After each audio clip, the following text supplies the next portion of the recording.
Dicen que estaba loca, que había perdido la vergüenza y que ninguna mujer decente se atrevería a hacer lo que yo hice. Porque yo me enamoré de un mendigo. Sí, de un hombre que dormía en la calle, con la barba crecida y las manos sucias de polvo. Un hombre que pedía pan en la puerta de la iglesia, que era invisible para todos, un estorbo para algunos y motivo de burla para otros. Un hombre al que todos miraban con asco, y yo con ternura. Las vecinas cuchicheaban cuando me veían pasar a su lado.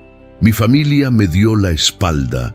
Mis amigas dejaron de hablarme, y cada palabra de desprecio me golpeaba como una piedra.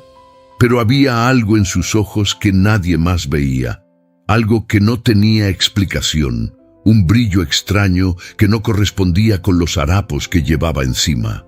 Eran ojos que escondían dolor, sí, pero también un secreto tan grande que yo no podía ni imaginarlo. La primera vez que lo vi fue en la plaza del pueblo. Estaba sentado en un banco, con un cuaderno viejo en las manos, y parecía escribir algo aunque el lápiz estaba roto.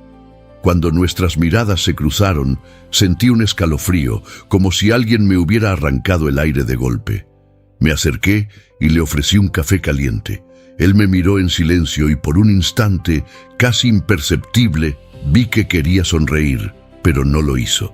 Volvió a bajar la cabeza y ese gesto me persiguió toda la noche. ¿Por qué alguien que no tenía nada se negaba incluso a recibir un gesto de bondad? Había algo extraño, algo que no encajaba en la imagen de un mendigo común. Los días pasaron y yo seguí buscándolo. Cada mañana estaba en el mismo lugar, como si esperara a alguien. Yo le llevaba pan, frutas, a veces un libro viejo. Él no decía mucho. Me hablaba con frases cortas, como si cuidara cada palabra, y cada palabra parecía pesarle como plomo en la lengua. Mis padres me advirtieron que iba a arruinar mi vida, que ese hombre era un parásito, que lo único que quería era aprovecharse de mí. Pero yo no lo sentía así.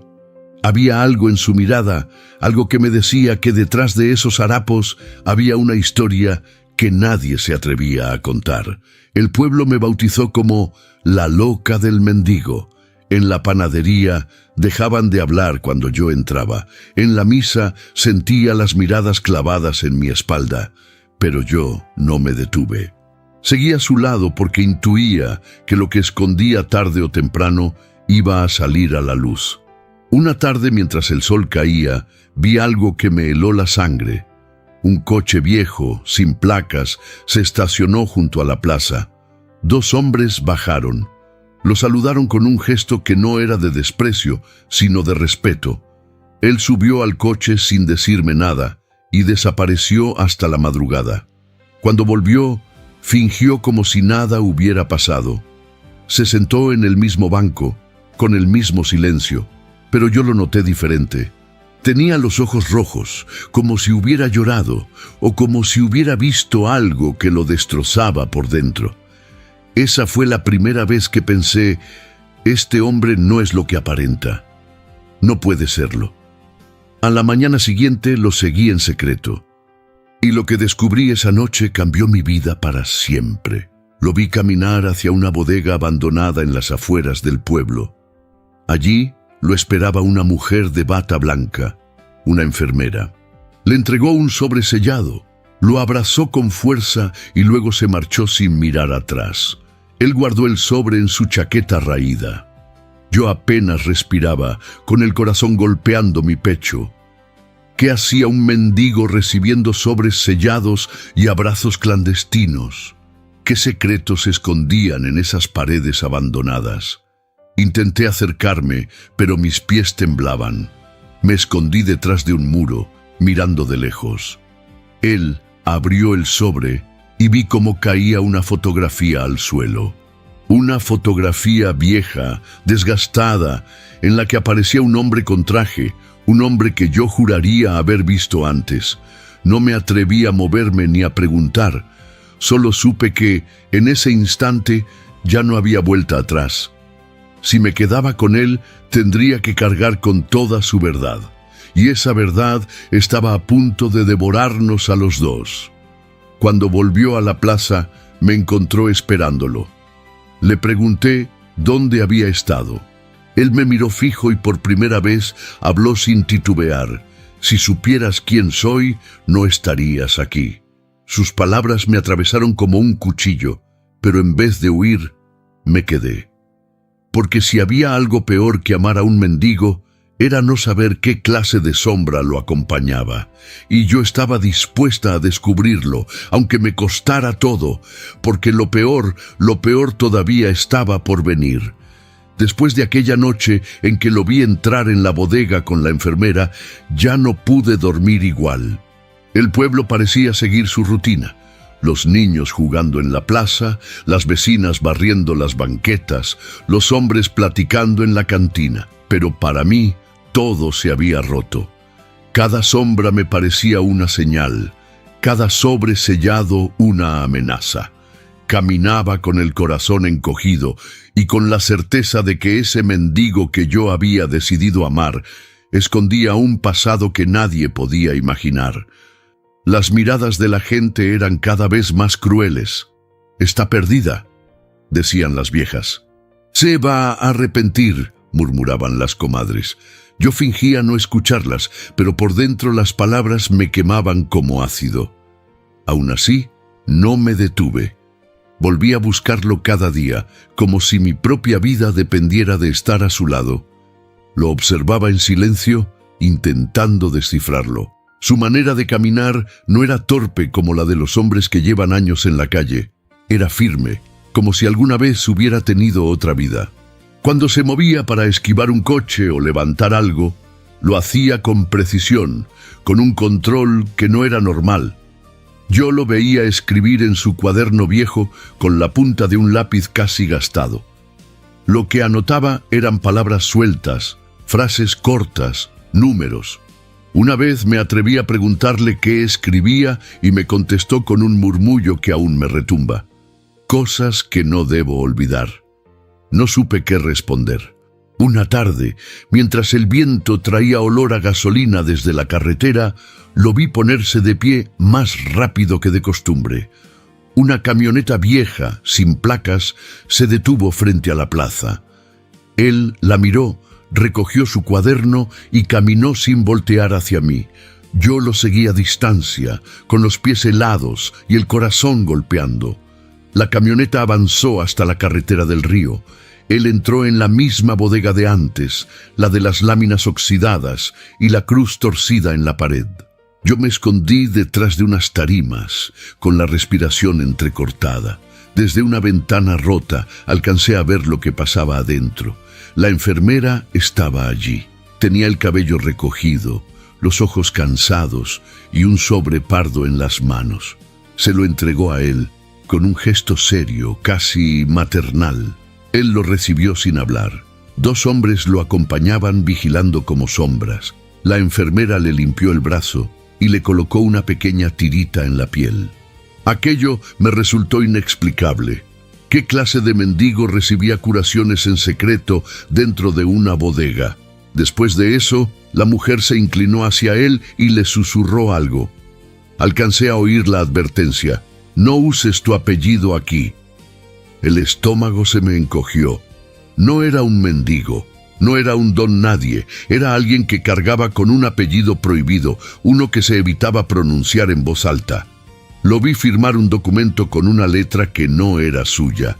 Una letra fingida, prestada, inventada para ocultar quién era en realidad. La enfermera guardó el sobre entre su bata y él se levantó, pero antes de salir giró la cabeza hacia donde yo estaba escondida. No sé si me vio, pero sé que me sintió. En ese instante entendí que ya no había vuelta atrás. Él sabía que yo lo seguía y yo sabía que estaba entrando en un mundo que podía destruirme. Cuando los hombres y la enfermera se marcharon, entré en la bodega con las piernas temblando. El crucifijo torcido parecía observarme con desprecio. Sobre la mesa encontré papeles arrugados con sellos de la fundación, listas de beneficiarios con apellidos conocidos, gente rica que jamás había necesitado una despensa. También encontré una fotografía vieja, amarillenta, en la que aparecía un hombre de traje entregando cajas de ayuda sonriendo para la cámara. Detrás de él había una placa con las palabras Fundación San, seguidas de un apellido cortado por el reflejo. Ese apellido me taladró la cabeza. Guardé la foto en mi bolsa y salí de la bodega antes de que el miedo me paralizara. Esa noche lo vi en la plaza.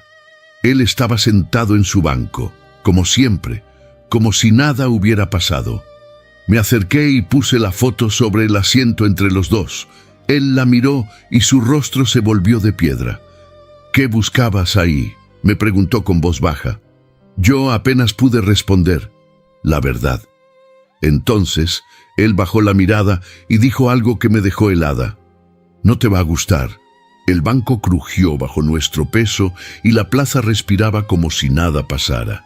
Pero yo ya sabía que estaba atrapada en algo mucho más grande que un simple romance prohibido. El apellido que nadie pronunciaba me perseguía en la mente como una sombra. Y esa sombra, tarde o temprano, iba a tragarnos a los dos. Las noches empezaron a volverse más pesadas después de encontrar aquellos papeles en la bodega.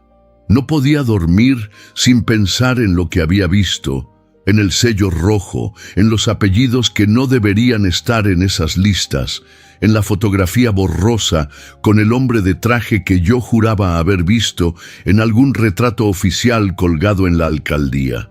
Caminaba por las calles del pueblo como si todo me observara. Las ventanas, las farolas, incluso las puertas cerradas que parecían guardar secretos. No era paranoia, era una certeza que crecía dentro de mí.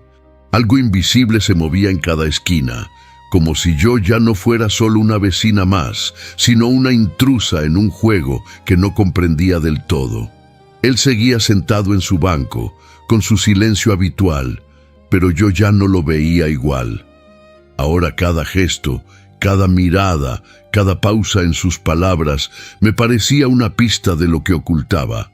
Había días en que hablaba de cosas triviales, como si intentara protegerme de la tormenta que se avecinaba, pero su calma era demasiado perfecta, demasiado ensayada.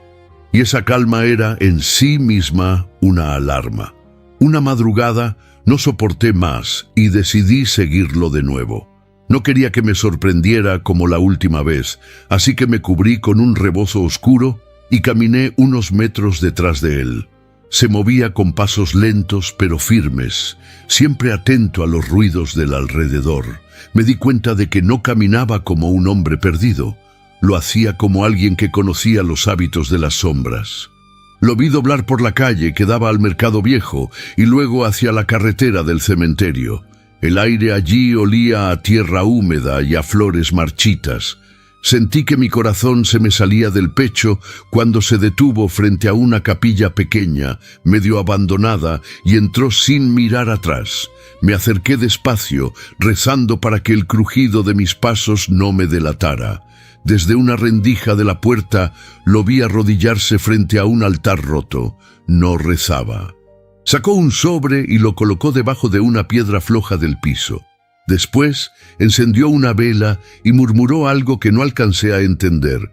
Cuando salió, yo me escondí entre las cruces, temblando de frío y de miedo. Esa noche apenas pude dormir. A la mañana siguiente regresé sola a la capilla. El piso crujía bajo mis pasos y el aire estaba impregnado de polvo viejo. Busqué la piedra floja y la levanté con las manos temblorosas. Allí estaba el sobre. Lo abrí con cuidado y dentro encontré varias hojas mecanografiadas, con nombres y cifras. No entendía todo, pero reconocí los sellos de la fundación y la firma del notario de la No 34. Eran registros de donaciones que jamás habían llegado a nadie, listas falsas que cuadraban números en papeles mientras la gente del pueblo seguía con hambre. Me ardieron los ojos de rabia y miedo al mismo tiempo. Guardé los documentos en mi bolso, sabiendo que ya no había marcha atrás. Esa tarde lo encaré en la plaza. Le mostré las hojas y le exigí respuestas. Por un momento vi en su rostro un destello de furia, no contra mí, sino contra sí mismo. «Te dije que no lo entenderías», murmuró, y luego agregó con la voz quebrada. «Si sabes demasiado, te van a querer callar igual que a mí». Intenté preguntarle quiénes eran ellos, pero se levantó del banco con un movimiento brusco y caminó hacia la calle sin voltear. Lo seguí con la mirada hasta que desapareció. Sentí un vacío en el pecho, una mezcla de abandono y de certeza. Yo ya estaba dentro de algo que me iba a consumir, aunque él quisiera apartarme. Esa noche, al volver a casa, encontré la ventana entreabierta. Estoy segura de que la había dejado cerrada. Sobre la mesa había una nota escrita con letras grandes y torcidas. «Deja de buscar o serás la siguiente». Me quedé helada, con el papel temblando en mis manos. No podía respirar. Miré por la ventana y juraría que vi una sombra moverse entre los árboles. Cerré todo de golpe y apagué las luces. Pasé la noche entera despierta, con la espalda pegada a la pared, escuchando cada ruido como si fuera un aviso de muerte. Al día siguiente fui de nuevo a la plaza con los ojos rojos de no dormir. Él estaba ahí esperando, como si nada hubiera pasado. Cuando me vio, bajó la mirada, pero no pudo evitar notar mi estado. Le mostré la nota y me dijo, con esa calma que ya no podía soportar: «Te advertí». Lo tomé del brazo con fuerza y le exigí que me contara todo. «No puedo protegerte si no lo entiendes», le grité casi al borde del llanto. Entonces, finalmente, me habló. Me dijo que en el pasado había tenido un apellido que abría puertas, que firmaba documentos que sellaban destinos, que formaba parte de reuniones donde la caridad se usaba como moneda de cambio y la fe como disfraz. «Era uno de ellos», confesó, «pero quise salir antes de que me borraran, y me borraron de todos modos». Me quedé sin palabras. No podía creer lo que escuchaba.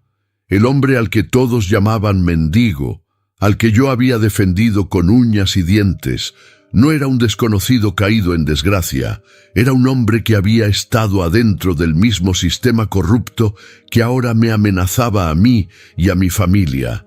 Quise odiarlo, pero lo único que sentí fue un nudo en el estómago. Porque detrás de esa confesión había dolor, había arrepentimiento y había una verdad que él había cargado en silencio durante años. Mientras hablábamos, noté algo extraño. 2 hombres estaban parados al otro lado de la plaza, observándonos. No se movían, solo esperaban. Él lo notó también y me dijo en voz baja que me fuera, que no me dejara ver a su lado. Pero yo no podía moverme. El miedo me había dejado clavada en el banco. Los hombres cruzaron la plaza lentamente, con paso firme, y yo sentí que cada segundo se estiraba como una eternidad. Uno de ellos hizo un gesto con la mano y el otro asintió. En ese momento él se levantó, se puso frente a mí como un escudo y les dijo: «Todavía no». Ellos lo miraron en silencio, como si lo reconocieran como a un igual. Después se dieron la vuelta y se marcharon. Yo estaba temblando. Le pregunté quiénes eran, y su respuesta fue lo último que esperaba: los fantasmas que nunca me dejaron en paz. No quise insistir más, porque entendí que cada respuesta que me daba abría una puerta más peligrosa que la anterior. Me limité a seguirlo cuando se alejó del banco con la certeza de que mi vida ya no me pertenecía. Esa noche comprendí que lo que me unía a él no era solo el amor, ni la locura de desafiar al pueblo entero. Era el hecho de que ahora compartíamos las mismas sombras, los mismos enemigos invisibles, los mismos secretos que podían destruirnos. Y lo peor de todo era que apenas estábamos empezando. La noche después de la amenaza en mi ventana fue una de las peores de mi vida.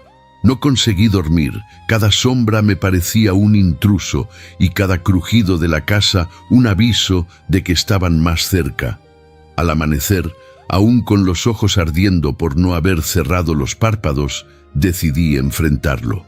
Fui hasta la plaza con el sobre escondido bajo la blusa, aquel que había tomado de la capilla. Él estaba en su banco, pero algo en su postura había cambiado. Estaba más tenso, más alerta, como si también hubiera sentido la cercanía del peligro. Me senté frente a él y sin rodeos le dije lo que había pasado. Alguien había estado en mi casa. Alguien me había dejado una nota que advertía que no pronunciara el apellido que no debía decirse. Él no se sorprendió. Cerró los ojos y me contestó con calma, como si ya lo supiera. Lo sé. Pasaron por mí primero. Sentí que la sangre me hervía, porque si él lo sabía, ¿por qué no me había protegido? Lo miré con rabia y exigí una explicación.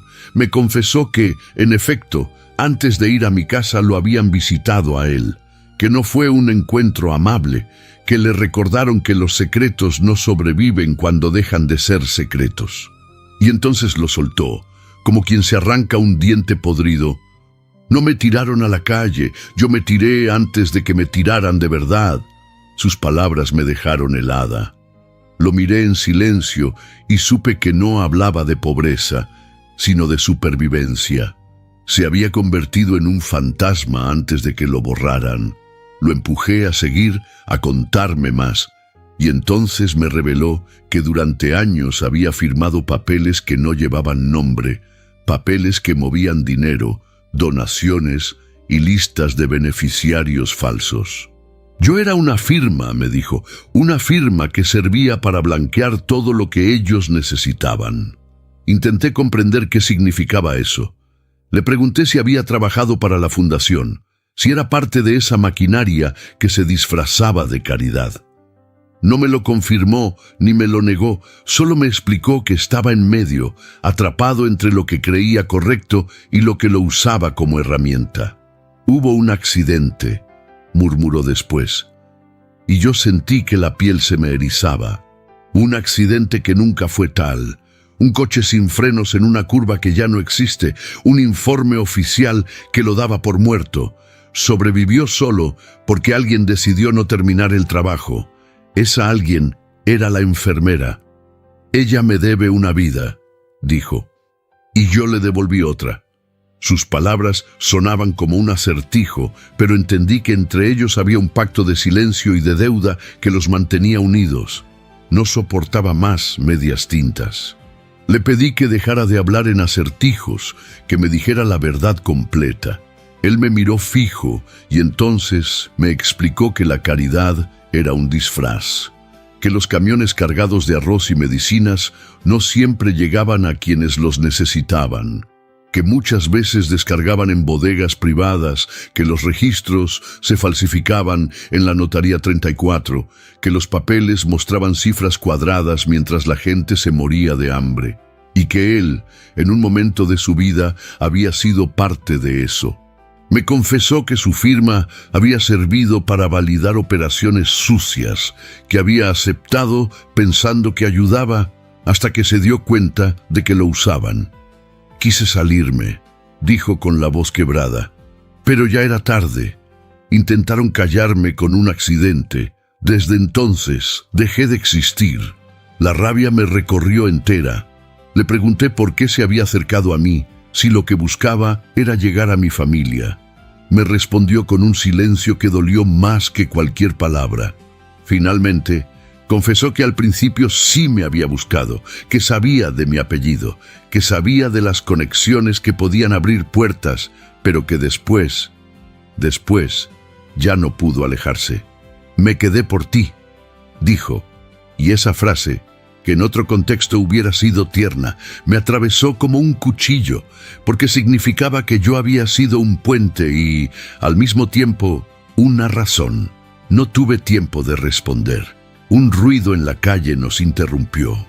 Un hombre con sombrero se detuvo frente a nosotros, me miró fijamente y dijo mi nombre con voz grave. Me entregó un mensaje de mi madre, que me buscaba. No era un simple recado, era una advertencia disfrazada. Cuando se fue, el aire quedó cargado, como si hubiéramos recibido un aviso de que el tiempo se nos estaba acabando. Él me tomó del brazo y me dijo que debíamos movernos. «Hay un sitio donde ella hablará», explicó, refiriéndose a la enfermera. Caminamos hasta la calle del Mercado Viejo, donde las cortinas metálicas resonaban con el viento. Allí, frente a la vieja bodega, la enfermera nos esperaba. Ya no llevaba bata, solo un suéter gris y el cabello suelto. Tenía los ojos cargados de miedo, pero también de decisión. «No hay tiempo», dijo, «están viniendo».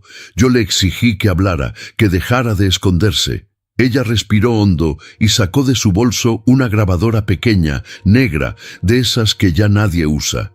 Nos la entregó con manos temblorosas y nos dijo: «Aquí está lo que escuché sin querer, lo que me pidieron borrar y no pude.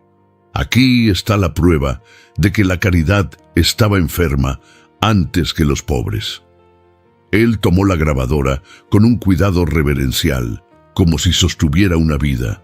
Yo quise preguntar qué había en esa cinta, pero la enfermera me clavó la mirada y respondió con una frase que me heló la sangre: «La voz de alguien a quien nunca quisiste escuchar en este lado de la historia». El piso se me movió bajo los pies. No era un temblor, era la primera grieta de un techo que hasta entonces había creído indestructible.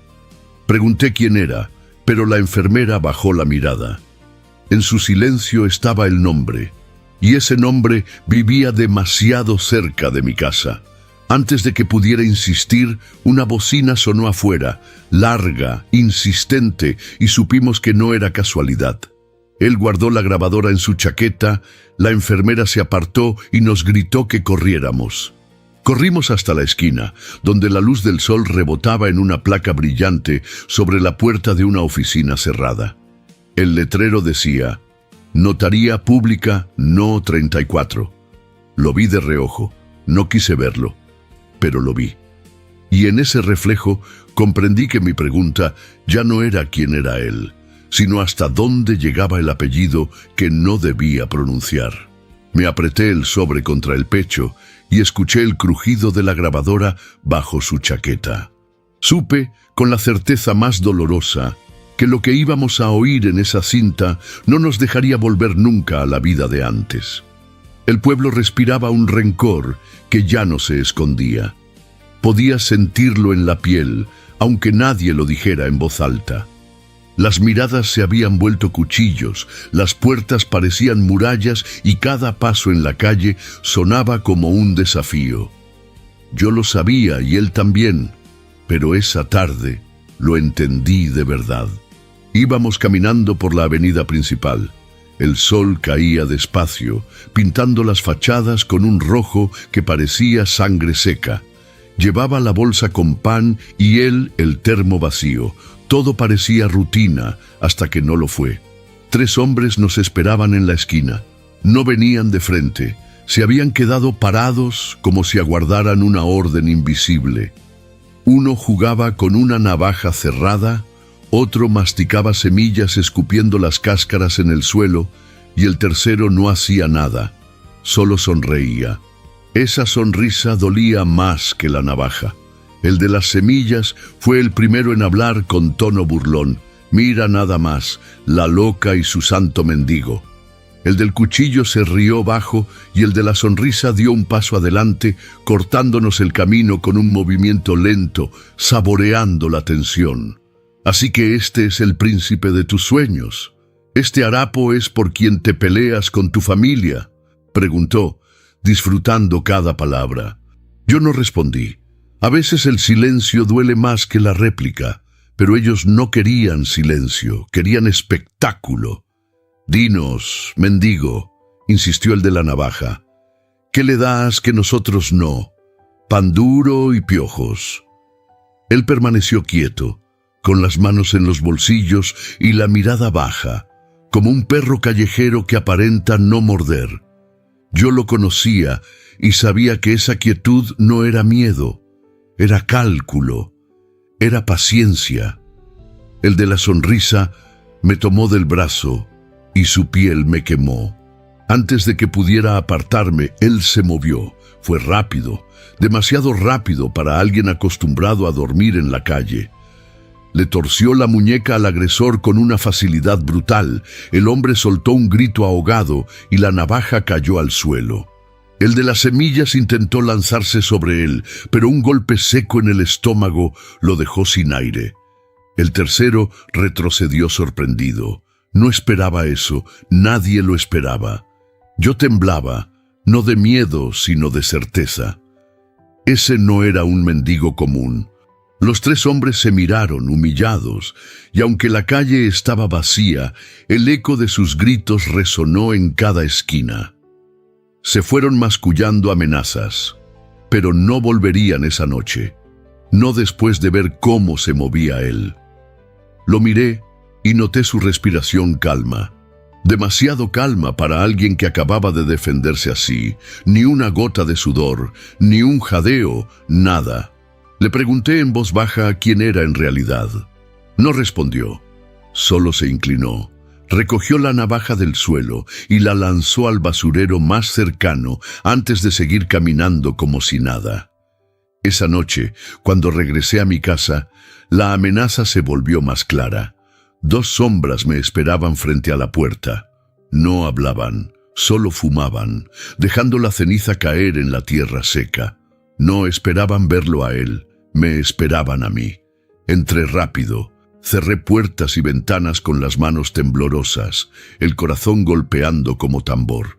Al rato escuché los pasos alejarse, el humo quedó en el aire y la advertencia también. Al día siguiente lo encontré en el banco. Ya no tenía su cuaderno viejo, sino un sobre más delgado, con un sello rojo en la esquina. Le pregunté qué era eso, y me respondió con un murmullo que me heló: «Mi condena». No me dejó verlo, lo guardó en la chaqueta y cambió de tema. Yo no podía dejarlo pasar. La pelea, su precisión, su calma, todo se repetía en mi cabeza. Ese no era un hombre que había aprendido a defenderse en la calle. Era alguien entrenado, alguien con un pasado que no coincidía con su disfraz. Esa noche me siguió el murmullo del pueblo: «Ya se verá lo que es bueno. Un día de estos, la loca va a llorar. Lo van a desaparecer como a tantos». Las palabras flotaban como moscas sobre fruta podrida y no podía apartarlas de mi mente. Me quedé despierta hasta tarde pensando en la navaja, en la facilidad de sus movimientos, en la calma con la que había enfrentado la violencia. Y entonces lo comprendí. Él no había reaccionado como alguien sorprendido, sino como alguien que lo esperaba, como si supiera que tarde o temprano iba a suceder. De madrugada, 3 toques suaves en mi ventana me hicieron saltar de la cama. Abrí con cuidado y no vi a nadie, solo un sobre pequeño en el suelo. Dentro había un papel con tinta corrida que decía: «No confíes en nadie, ni en él ni en tu sombra». Sentí que me tragaba un pozo sin fondo. ¿Quién me enviaba esas notas? ¿Un enemigo? ¿Un aliado oculto? ¿Alguien que sabía más que yo? El papel olía a humo y miedo. Lo guardé, pero ya nada podía guardarme a mí. Al amanecer lo busqué en la plaza y le mostré la nota. Sus ojos se clavaron en el papel y su mandíbula se tensó. «Es para ti, no para mí», murmuró. Le pregunté qué significaba y su respuesta me dejó helada. «Que ya no eres espectadora». Le exigí que me dijera qué era entonces, si no era espectadora. Y él se levantó, me miró de frente y me dijo con una seriedad que me rompió por dentro: «Ahora eres parte de esto». El viento sopló fuerte. Las campanas de la iglesia sonaron antes de la hora y las hojas volaron como si huyeran. Entendí que ya no había vuelta atrás. Él no era un mendigo, no era un hombre roto. Era alguien que había decidido ocultarse en la miseria para sobrevivir. Y ahora yo estaba dentro de su secreto hasta el cuello. Cerré los ojos un segundo con el eco de la pelea, de la nota y del sobre rojo retumbando en mi cabeza. Cuando los abrí, lo vi caminar hacia la bodega sin prisa, como quien acepta su destino. Lo seguí. porque aunque sabía que lo peor estaba por venir, ya no podía soltarlo. Era demasiado tarde para ser la loca del mendigo. Ahora era la única que sabía que su historia podía cambiarlo todo. Y lo que descubrí esa noche fue peor de lo que jamás imaginé. El pueblo parecía más silencioso que nunca, pero yo ya había aprendido a desconfiar de los silencios. Después de la pelea en la esquina, de las notas anónimas y de los sobres sellados, entendí que cada rincón guardaba un ojo invisible. Caminaba con la sensación de que alguien me seguía, como si mi sombra se hubiera duplicado. Él estaba en el mismo banco de siempre, pero aquella mañana algo en su postura me estremeció.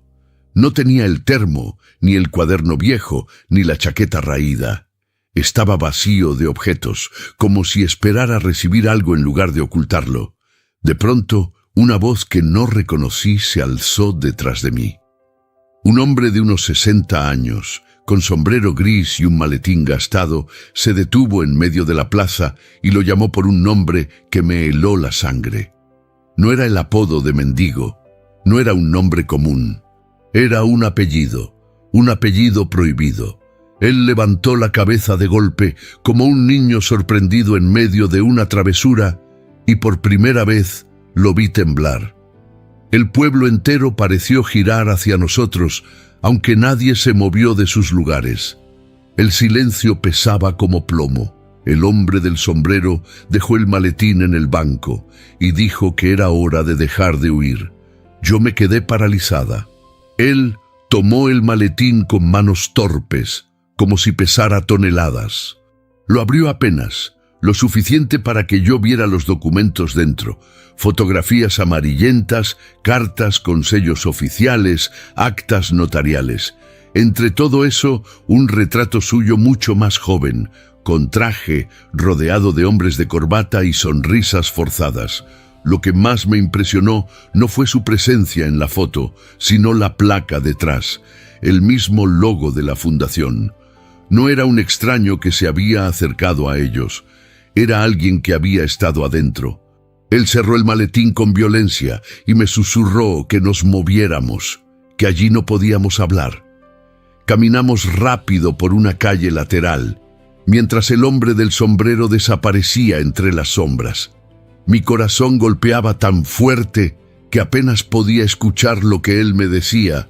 Lo único que entendí fue que esos papeles eran su condena y su salvación al mismo tiempo. Cada hoja era una prueba, y cada prueba era también una sentencia de muerte. Nos refugiamos en una casa abandonada cerca del río. El polvo cubría el suelo, pero él no se sentó. Puso el maletín sobre una mesa rota y lo abrió de nuevo. Me mostró una fotografía en particular, una ceremonia de entrega de donativos. En la primera fila estaban los rostros conocidos del pueblo, los que todos alababan en misa y en el mercado, sonriendo con cajas de arroz y harina. En la segunda fila, apenas visible, estaba él, joven, trajeado, sosteniendo un sobre con el mismo sello rojo que yo había visto en la noche anterior.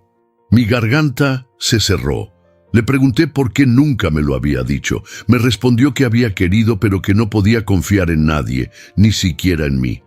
No porque dudara de mi lealtad, sino porque sabía que quien se acercaba demasiado terminaba pagando el precio.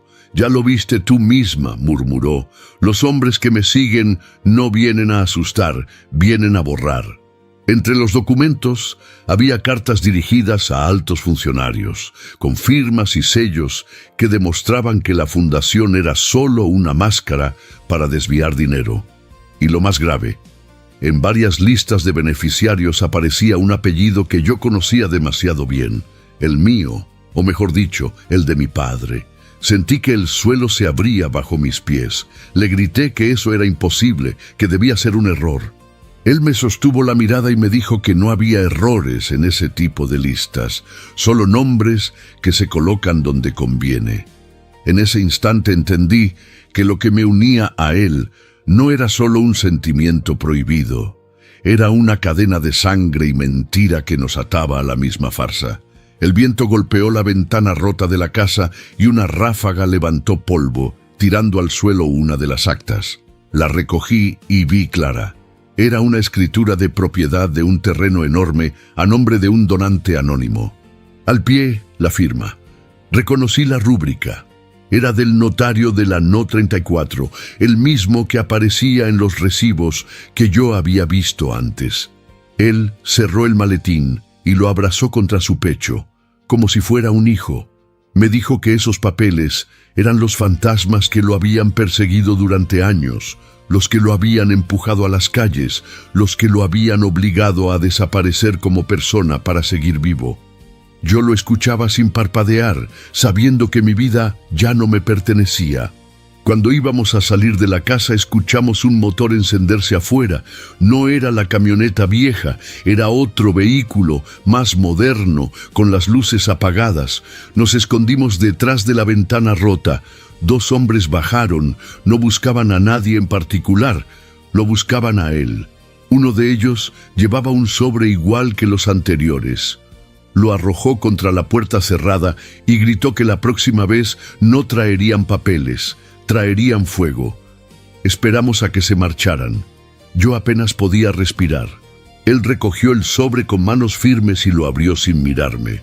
Era solo una hoja en blanco, con un apellido escrito en letras grandes en el centro, el apellido que no debía pronunciar. Me miró con un rostro que ya no era el de un mendigo ni el de un fugitivo, sino el de alguien que entendía que el pasado había vuelto y que esta vez venía por todo. Me tomó la mano por primera vez y dijo con voz grave: «Ahora ya sabes por qué nunca sonreí». Yo apreté su mano sin responder, porque entendí que ese gesto era tanto una confesión como una despedida. Caminamos de regreso a la plaza en silencio, y en cada esquina tuve la sensación de que alguien nos observaba. Lo peor era que todavía no habíamos escuchado la grabación que la enfermera nos entregó. Esa cinta ahora pesaba más que todos los papeles del maletín. Y lo que íbamos a oír en esa grabación cambiaría para siempre lo que yo pensaba de él y de mi propia familia. No podíamos seguir cargando esa grabadora como si fuera un amuleto. Teníamos que escucharla. Elegimos la misma casa abandonada cerca del río, con las paredes descascaradas y el olor a humedad que lo cubría todo. Cerramos la puerta con una silla, bajamos la cortina rota y él colocó el aparato sobre la mesa coja. El clic del botón sonó más fuerte de lo que debía. Primero se oyó un zumbido bajo, como si el silencio respirara. Después, voces. Hombres que hablaban sin apuro, con esa seguridad de quienes se saben intocables. Reconocí la cadencia del notario por la forma seca de pronunciar números, apellidos y fechas. Cerrar inventario, cuadrar donativo, mover firma, decía. Nadie cuestionaba. Nadie preguntaba a dónde iban los camiones de noche ni por qué las bodegas se abrían cuando el pueblo dormía. En la cinta se escuchó el arrastre de una silla, un golpe sordo, y otra voz entró al fondo, más grave, más cansada. No quise creerlo. Mi cuerpo lo creyó antes que mi mente. Esa voz yo la había escuchado cientos de veces en la mesa de la cocina, en la sala de la casa, dictando consejos que sonaban a leyes. Mi padre dijo, con esa calma que siempre le conocí: no podemos dar explicaciones cada semana, que el papel coincida y ya. La gente quiere fotos, no cuentas. Sentí que el piso me soltaba. Él paró la cinta un segundo, pero yo le pedí que siguiera. Necesitaba escuchar hasta la última palabra, aunque se me desgarrara el pecho. Mi padre continuó. Lo de la bodega que desapareció se resuelve con 2 actas y una misa de acción de gracias. Y si alguien pregunta, que pregunten en la notaría 34. Hubo risas, choques de copas y luego un murmullo que parecía brindar por la impunidad. Él rebobinó sin mirarme y luego adelantó. En otro tramo, la grabación cambió de tono. Ya no estaban en mesa larga con vasos, sonaban pasos, un portazo, un hombre nervioso diciendo: «Ya está listo». El notario preguntó: seguros con los frenos. Alguien respondió, sí. Otro corrigió, frenos sin frenos. Y la cinta se cortó en un chasquido. No necesitaba más. La palabra frenos me devolvió aquella curva del relato de él. Ese accidente que nunca fue accidente. Sentí náusea, un sabor metálico subiéndome por la garganta. Le pedí aire y abrí la ventana a 2 dedos. El río olía a óxido. Pensé en todos los domingos que mi padre hablaba de poner el ejemplo, de honrar el apellido. Ya no podía pronunciar ese apellido sin que me ardiera la boca. Él bajó el volumen y me miró por fin. Le exigí la verdad sin adornos. Ya no me alcanzaba con mitades. Me dijo que al comienzo se acercó a mí con intención, que supo quién era mi familia el mismo día que me ofreció rechazar el café. «Buscabas a mi padre», dije. «Buscaba a los que firmaban mientras yo estampaba la cara», respondió, y luego más bajo. «Me acerqué para llegar a ellos y me quedé por ti». Me costó tragar. No era solo la corrupción del pueblo, era la grieta en lo nuestro. Yo había defendido su nombre ante todos, y ahora sabía que fui, al principio, una ruta, un puente, una llave. El golpe fue doble, el de la sangre y el del corazón. Guardé la grabadora en mi bolso porque no soportaba verla. Le dije que me dejara sola, que necesitaba aire que no oliera a mentira. Caminé de vuelta a casa sin mirar a los lados. Mi madre abrió antes de que tocara. Me abrazó y supe que ya estaba enterada de todo sin haber escuchado la cinta. En la mesa había sobres con la palabra «Fundación» en letras chiquitas, papeles cuidadosamente apilados y una caja de madera con llave. Mi padre entró al rato, ya sin corbata, con los ojos enrojecidos por una noche que no se cuenta. Pregunté sin preámbulos qué hacía su voz en esa grabación. No negó que fuera él. Negó la intención. Dijo que así se hacen las cosas, que nadie se hace cargo del hambre si no hay orden, que los números deben cuadrar para que la ayuda llegue. No podía creer que el discurso de siempre siguiera vivo, aun con la prueba de su propia voz, pronunciando frenos sin frenos. Me acerqué a la caja con llave. Dijo que no. Dijo, «Esa es mi casa, ese es mi trabajo, ese es mi nombre». Respondí que también era el mío. Me empujó la mano con la fuerza exacta para humillar sin golpear. Abrí un cajón lateral y encontré hojas con membrete, sellos iguales a los que había visto en la bodega, recibos con montos redondeados hacia arriba, listas de beneficiarios con apellidos de gente que jamás haría fila por una despensa. Había hasta agradecimientos impresos para colgar en la pared. Le pregunté si dormía bien con todo eso. Me dijo que dormía demasiado bien para su edad, con una sonrisa amarga. Mi madre lloraba en silencio. No defendía a nadie, solo pedía que paráramos la guerra. No podía. Ya no. El teléfono sonó. Mi padre atendió en el pasillo, bajando la voz como si la casa no estuviera llena de secretos desde antes. Solo alcancé a escuchar «licenciado», «firmar hoy», «dejarlo listo». Dijo que iba un momento a la notaría. No esperó mi permiso. Tomó el saco, las llaves y salió, negándose incluso a verme. Lo seguí a distancia. En la calle de los jacarandás, el sol hacía brillar los pétalos como vidrio molido. Frente a la notaría 34, el notario lo esperaba con una carpeta bajo el brazo. Se dieron la mano sin alegría. Hicieron el intercambio con la precisión de quienes repiten un rito. Intenté acercarme y uno de los hombres de la puerta me cerró el paso con el cuerpo sin decir palabra. Mi padre alcanzó a verme y abrió la boca para no sé qué. Lo siguiente fue una mano al pecho, un trastabillar, un cuerpo que pierde los hombros. El notario gritó «¡Auxilio!», como quien ya sabe la frase exacta. La gente se arremolinó como lo hace el agua cuando tropieza con una piedra. Yo empujé, intenté llegar. Un coche con sirena de clínica se llevó a mi padre sin dejarme subir. Regresé corriendo a la casa del río. Él seguía ahí, sentado, con los codos sobre las rodillas. Le dije que mi padre se había desvanecido, que se lo llevaban, que no sabía a dónde. Me escuchó en silencio, con esa quietud suya que a veces se confunde con frialdad. Pregunté si eso lo habían provocado, si ellos lo habían decidido para callarlo o para asustarnos. Dijo que en ese mundo las descompensaciones sirven como firma, que a veces el infarto llega solo y otras veces llega con cita. No supe si me consolaba o me terminaba de hundir. Me pidió la grabadora.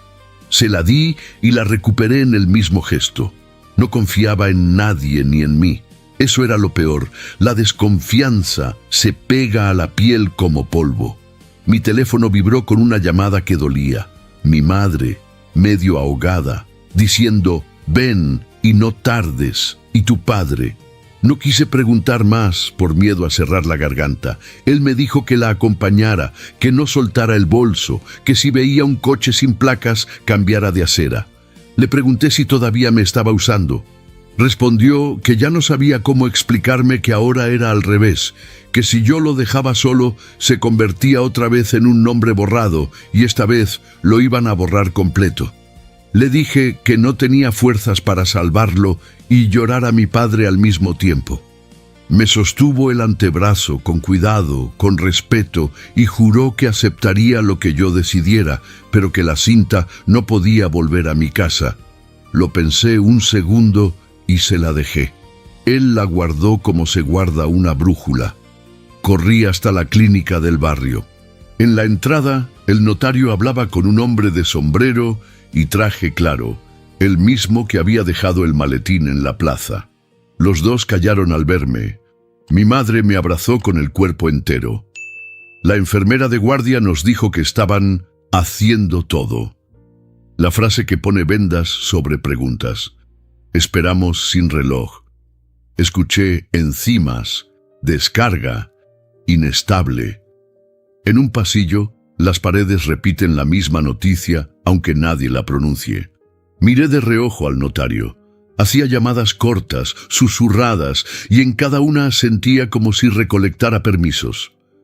Cuando por fin salió un médico con los ojos de malas noticias, mi madre se dobló. No me sentí hija. Me sentí pieza movida por otras manos. El médico pronunció paro, sin respuesta. Lo sentimos.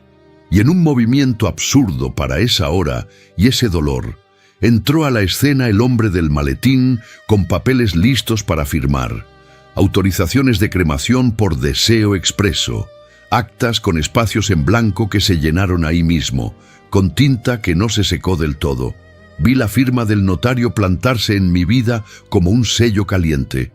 Hubo un instante en que creí que iba a gritar, que iba a arrancar hojas, que iba a romper la pluma. No lo hice.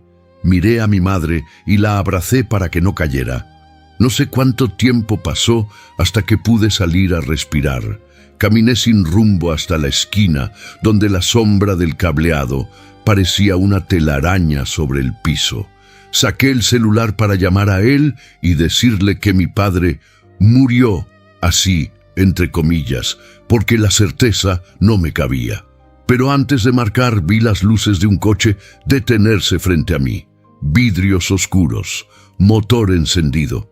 La ventana bajó 2 dedos y una voz de hombre dijo mi nombre con cortesía. «Solo un minuto, por favor. Tenemos que hablar de su padre y de la grabación».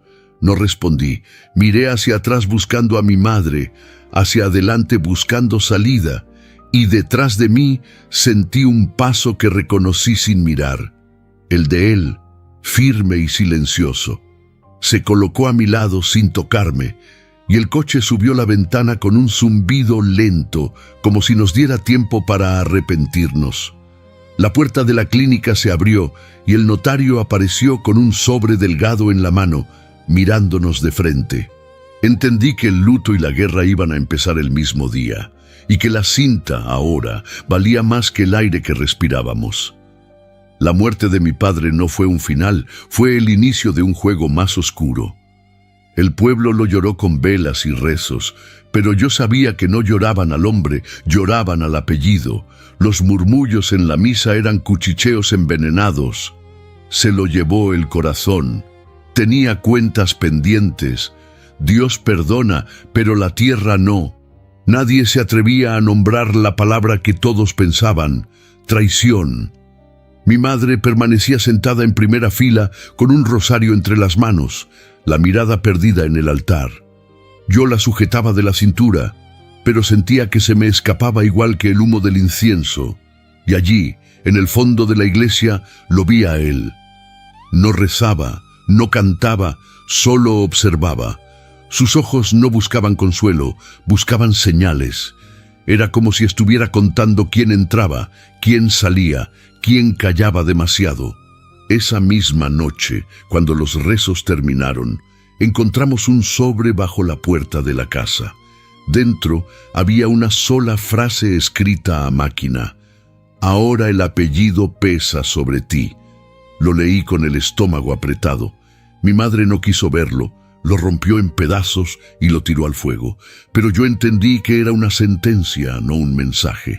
Ahora me tocaba cargar con un silencio que no me pertenecía, y el precio de ese silencio estaba subiendo. Él apareció después, en la misma cocina donde tantas veces mi padre había dictado órdenes. Me dijo que la cinta debía salir del pueblo antes de que la borraran de cualquier manera. Yo no quería escuchar más de esa grabación, pero sabía que era lo único que quedaba como prueba. Me pregunté en silencio si debía entregarla a la policía, a un periodista, a un juez. Él me miró como si adivinara mis pensamientos y me advirtió: «No confíes en los que llevan uniforme ni en los que llevan micrófono. Confía en los que no tienen nada que perder». Sentí que hablaba de sí mismo. Los días siguientes se volvieron una rutina de sombras. Yo iba al mercado y sentía pasos detrás de mí. Compraba pan y alguien me observaba desde la otra acera. Una vez, al salir de la iglesia, encontré el bolso abierto, aunque juraría haberlo cerrado con llave. La cinta seguía allí, pero ya no confiaba en mis propios dedos. El silencio del pueblo se convirtió en un arma. Nadie me hablaba, nadie me saludaba, nadie me preguntaba nada. Y ese vacío era más peligroso que cualquier amenaza escrita. Una tarde lo encontré esperándome en la esquina del río. Traía la chaqueta empapada, el rostro cansado. Me confesó que lo habían seguido hasta el puente viejo, que 2 hombres lo habían arrinconado con preguntas que no eran preguntas. «¿Dónde está la grabación?», le insistieron. Él no respondió. Lo golpearon en el estómago, lo escupieron y lo dejaron tirado como a un perro. Pero aún con los labios partidos me dijo que no pensaba soltarla. «Esto no se trata de mí», murmuró. «Se trata de que sigan creyendo que nadie se atreve a hablar». Yo lo miraba con el alma hecha pedazos. Quise convencerlo de huir, de dejarlo todo atrás. Pero él negó con la cabeza. «Huir sería darles la razón», dijo. Y entonces comprendí que su vida ya no le pertenecía a él ni a mí. Le pertenecía al secreto. Esa noche, cuando intenté dormir, escuché a mi madre sollozar en la habitación de al lado. No lloraba a mi padre, lloraba el miedo. Murmuraba entre rezos que yo debía callar, que no me metiera, que dejara las cosas como estaban. Pero yo ya no podía volver atrás. Una semana después llegó un nuevo sobre, esta vez bajo la puerta de la iglesia. Era más grueso. Dentro había fotografías. Una de ellas me mostró el alma. Era yo, caminando con él por la plaza, con la bolsa del pan en la mano.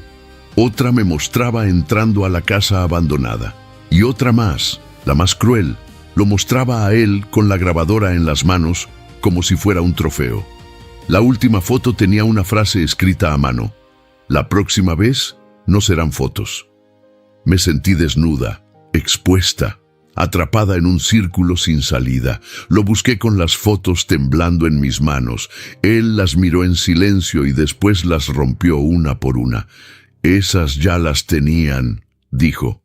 Lo que buscan no es advertirte, es quebrarte. Le pregunté qué significaba el precio del silencio. Me respondió que el silencio siempre se compra con 3 monedas: miedo, dinero o sangre, y que ya habían usado las 3 conmigo.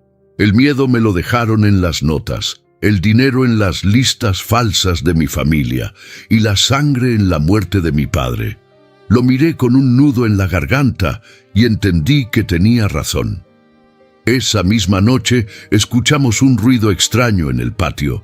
Salimos con linternas y encontramos el portón abierto. No habían robado nada. Solo habían dejado un objeto sobre la mesa del jardín, un reloj de pulsera. Reconocí la correa de inmediato. Era de mi padre. Lo habían devuelto como una ofrenda macabra. Mi madre se desplomó al verlo. Yo lo sostuve entre mis manos y supe que no era un recuerdo, era una firma. Era la manera de decirnos que la muerte también puede enviarse en sobres. Al día siguiente decidimos salir del pueblo por unas horas. Él insistió en llevarme a la ciudad vecina, a una oficina olvidada donde aún vivía un viejo periodista que había sido silenciado años atrás. Quería entregarle la grabación, pero cuando llegamos lo encontramos muerto. Su cuerpo estaba sentado en la silla, con un cigarro apagado entre los dedos y una carta de despedida escrita a máquina. Todo demasiado limpio, demasiado preparado. «Otra firma», murmuró él, y yo comprendí que estábamos rodeados. Regresamos al pueblo antes del amanecer. La carretera estaba vacía, pero la sensación de ser perseguidos nunca nos abandonó. Cuando entramos, las luces de algunas casas se encendieron como si nos esperaran. El precio del silencio se cobraba en cuotas invisibles. Cada persona que nos miraba desde las ventanas era cómplice o víctima, o las 2 cosas al mismo tiempo. Esa noche, al cerrar la puerta de mi casa, encontré un sobre la mesa de la cocina. Esta vez no estaba vacío ni tenía frases cortas. Era una carta larga, escrita a mano con letra firme. Decía: «El silencio de tu padre lo mantuvo vivo 30 años. El tuyo decidirá cuánto vives tú. No hay tercera opción. O entregas la cinta, o la cinta te enterrará con ellos». Me quedé sin aire. Mi madre rezaba en el cuarto. Él estaba en la plaza esperándome. Y yo sola, frente a esas palabras que no eran amenazas, sino sentencia. Me senté en la silla y apoyé la cabeza en la mesa. Sentí que el pueblo entero respiraba sobre mí. Y comprendí, con el corazón latiendo como un tambor en llamas, que la próxima decisión que tomara me iba a costar la vida o el alma. La carta no me dejó dormir. La releí tantas veces que terminé grabando cada palabra en mi mente. El silencio de tu padre lo mantuvo vivo 30 años. El tuyo decidirá cuánto vives tú. No era solo una amenaza, era una confesión. Mi padre había vivido con la carga del silencio, y ese silencio lo protegió hasta que ya no lo necesitaban. Y ahora querían lo mismo de mí, que callara, que aceptara, que muriera en vida como él lo hizo. Pero algo en mí se quebró esa madrugada. No iba a seguir la misma condena, no iba a ser cómplice. Al amanecer lo busqué en la plaza. Él estaba ahí, como siempre, pero su mirada era distinta. Había una sombra nueva en sus ojos, como si ya supiera lo que yo había leído. Le mostré la carta y no se sorprendió. Solo dijo: «Ahora ya no hay vuelta atrás». Ellos no mandan advertencias para que pienses, las mandan para que obedezcas. Y tú ya desobedeciste. Me quedé en silencio. Le pedí que me dijera de una vez por todas la verdad completa. Ya no soportaba más mitades, más acertijos, más frases rotas. Necesitaba la última verdad. Me llevó hasta la casa abandonada junto al río, la misma donde escuchamos la grabación. Cerró la puerta con cuidado y dejó la grabadora sobre la mesa. Me dijo que esa cinta no era la única. Había más. Una caja entera de cintas escondidas en distintos lugares del pueblo. Algunas contenían voces de políticos, otras de empresarios, otras de sacerdotes que jugaban a ser santos mientras llenaban sus bolsillos con dinero de las donaciones. «No soy el único que guarda secretos», murmuró, «pero soy el único que decidió no venderlos». Me confesó que años atrás, cuando todavía firmaba papeles y asistía a reuniones, lo reclutaron no solo como pieza, sino como testigo. Querían que registrara todo, que guardara actas, que certificara lo que hacían. Él aceptó porque pensó que eso le daría poder, pero con el tiempo se dio cuenta de que era una trampa. Lo usaban para firmar su propia condena. Tenían pruebas de que él estaba allí, de que participaba, de que sabía todo. Así lo mantenían atado. Y cuando intentó salirse, cuando quiso romper el círculo, planearon el accidente en la carretera. Lo miré con rabia y con compasión al mismo tiempo. Era culpable y era víctima, era traidor y traicionado. Le pregunté por qué no lo había contado antes, por qué no había escapado, por qué no había entregado esas pruebas. Me respondió que porque no había nadie a quien entregarlas. La policía está en la nómina, los jueces en la lista, los periódicos en la nómina de anuncios. ¿A quién iba a dárselas? Solo me quedaba esconderlas y esperar a alguien que pudiera escuchar. Y entonces me miró fijo, con esos ojos que me habían perseguido desde el primer día. «Ese alguien eres tú». Sentí que el aire me faltaba. Yo, la hija de uno de los hombres que aparecía en las cintas, la mujer que había sido burlada por el pueblo entero, era ahora la depositaria de un secreto que podía incendiarlo todo. No sabía si sentirme elegida o condenada. Le pregunté qué quería de mí. Me respondió con calma: «Que decidas si quieres vivir callada o morir diciendo la verdad». La tarde se volvió densa. Afuera, los perros ladraban como si olieran lo que estaba pasando. Tomé la grabadora entre mis manos y sentí su peso. No era de plástico, era de plomo. Le dije que no sabía si podía cargar con eso, que no sabía si tenía fuerzas. Él me acarició el brazo y me dijo: «La fuerza no se pide, se toma, o te la quitan». Decidimos caminar hasta la notaría 34. Él quería mostrarme algo. Llegamos de noche, cuando las calles estaban casi vacías. La puerta estaba cerrada, pero tenía las llaves. No pregunté de dónde las había sacado. Entramos en la penumbra. El olor a papel viejo y tinta seca me golpeó. En el escritorio principal había carpetas con sellos frescos, actas firmadas apenas horas antes. Tomó una y me mostró el nombre que la encabezaba. Era el de mi padre, firmado esa misma semana, aún después de muerto. Me quedé helada. «¿Ves?», dijo él. «Ni siquiera lo dejan descansar. Lo siguen usando como firma, como excusa, como fantasma. Revisamos más carpetas. Aparecieron nombres de familias enteras, propiedades transferidas, camiones fantasmas, recibos de medicamentos que nunca llegaron. Era un entramado gigantesco, y lo que habíamos visto hasta entonces no era ni la mitad». Y entonces lo entendí. La verdad completa no estaba en la cinta, no estaba en la grabadora. La verdad era que todo el pueblo estaba podrido. Que los vivos firmaban, los muertos firmaban, y que el silencio era la única moneda que se aceptaba. Al salir de la notaría vimos un coche estacionado sin placas. 2 hombres fumaban adentro. No nos movimos, ellos tampoco. El aire se volvió insoportable. Entonces él me susurró al oído: «Van a esperar a que decidamos. Si entregamos la cinta, nos borran. Si la guardamos, nos compran. Y si hablamos, nos entierran». Caminamos despacio, como si nada pasara, pero sentía la mirada de esos hombres clavada en mi nuca. Esa noche me refugié en casa. Mi madre dormía agotada, pero yo no podía cerrar los ojos. Me senté en la cocina con la grabadora en las manos. Pensé en mi padre, en sus silencios, en su caída. Pensé en el mendigo que nunca sonreía. Pensé en mí misma, convertida en el blanco de una guerra que nunca pedí. Y entonces Comprendí que la última verdad no era sobre ellos, era sobre mí. Tenía que decidir qué iba a hacer. Al amanecer, escuché pasos afuera de la casa. Me asomé y vi un sobre bajo la puerta. Dentro había una sola hoja con 4 palabras. Hoy se decide todo. Sentí un escalofrío recorrerme entera.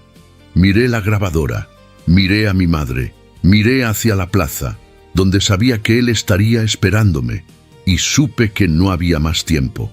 El silencio o la verdad, la vida o la muerte, el apellido o la dignidad.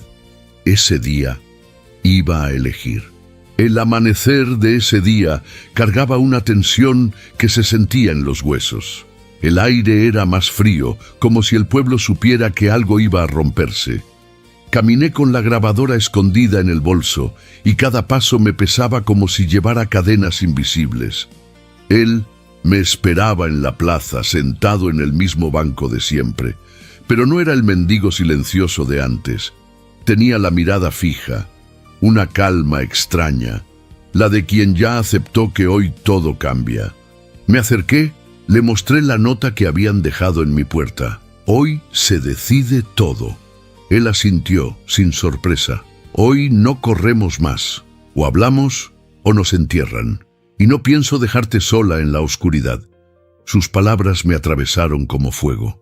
Por primera vez sentí que no estaba arrastrándome detrás de su secreto, sino caminando a su lado. Fuimos juntos a la iglesia, donde sabíamos que estarían los que manejaban el pueblo desde las sombras. El lugar estaba lleno. Gente del pueblo, curiosos, devotos, y también los rostros de siempre, el notario, los hombres del coche sin placas, los que nunca son señalados, pero lo controlan todo. Mi madre rezaba en primera fila, con el rosario entre las manos. Sus labios se movían, pero no eran oraciones, eran súplicas. Él caminó hacia adelante con la grabadora en la mano. El murmullo se apagó. El notario lo miró con desprecio. «Esto no es un circo», dijo. Pero él apretó el botón y la voz de mi padre llenó el templo. Aquellas frases que yo había memorizado se repitieron frente a todos. Frenos sin frenos, las risas, los brindis. Un silencio pesado cayó sobre la gente. Algunos se levantaron, otros bajaron la mirada. El notario intentó gritar que era falso, pero ya nadie lo escuchaba. De pronto 2 hombres se levantaron del fondo, decididos a callarnos. Yo temblé. Uno de ellos se lanzó hacia él, pero él no retrocedió. Con la rapidez que siempre ocultaba, esquivó el primer golpe y lo derribó contra el suelo. El segundo lo atacó con una navaja y yo grité.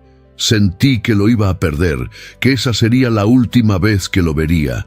Pero él atrapó la muñeca del hombre con una fuerza sorprendente y le arrancó el arma de la mano. El pueblo entero quedó paralizado. «¡Basta!», gritó él con la voz firme. «¿Hasta cuándo van a dejar que los compren con silencio? Miren la verdad, escúchenla. Hoy tienen que decidir si siguen siendo cómplices o si se levantan de una vez». Su voz retumbó en las paredes de la iglesia. Por primera vez, no sonó como un mendigo ni como un fugitivo, sonó como un hombre libre. El notario trató de levantarse, pero alguien del pueblo lo empujó hacia atrás. Luego otro, y otro más. La gente comenzó a gritar, no de miedo, sino de rabia contenida. Alguien rompió una de las bancas, otro golpeó la puerta para cerrarla y evitar que escaparan los cómplices. Era como si el silencio que gobernó por décadas se hubiera quebrado de un solo golpe. Él me tomó de la mano y me apretó fuerte. «Sea lo que sea, ya no estamos solos», susurró. Y entonces entendí, la verdad ya no era nuestra carga, era la voz de todos. Las horas siguientes fueron un torbellino. La noticia de la grabación corrió como fuego. Llegaron periodistas de la ciudad, atraídos por el eco imposible de callar. La cinta se reprodujo en radios locales y pronto en estaciones más grandes. Ya no podían enterrarla. Los nombres estaban ahí, las pruebas estaban ahí. El apellido de mi padre se escuchaba en todas partes, no como un monumento, sino como una advertencia. Pensé que lo había perdido en la pelea, pero sobrevivió. Tenía cortes en el rostro y las manos ensangrentadas, pero seguía en pie.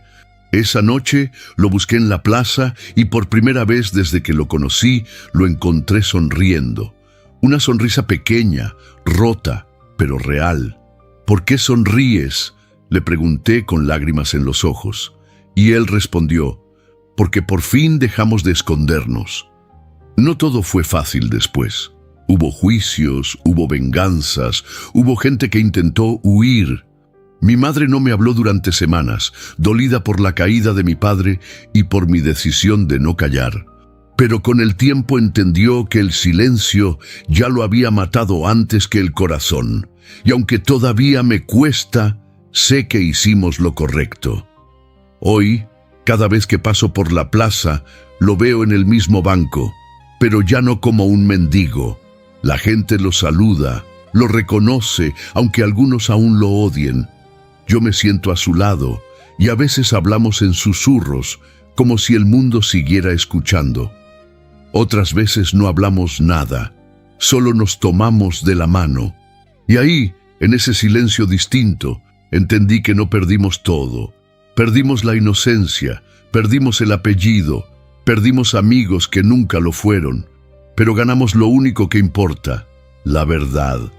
Y en medio de tanta oscuridad, también ganamos algo más fuerte que el miedo, el derecho a vivir sin máscaras. El pueblo todavía sangra, pero late, y yo, con su mano entrelazada a la mía, sé que el sacrificio no fue en vano, porque al final, aunque la guerra fue dura, el amor sobrevivió. Y sobrevivir en un lugar donde todos callaban ya es la victoria más grande.